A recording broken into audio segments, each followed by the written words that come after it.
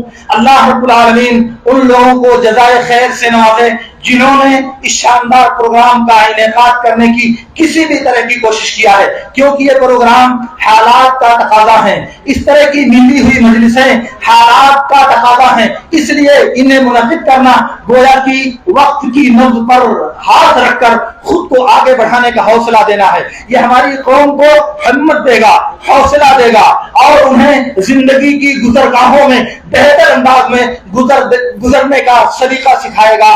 اس لیے اللہ رب العالمین ان تمام لوگوں کو اس کا بہترین بدلہ عطا فرمائے جنہوں نے یہ پروگرام منعقد کیا ہے. اس لیے میں کہتا ہوں جزاکم اللہ تعالی خیرا وآخر دعوانا ان الحمدللہ رب العالمین.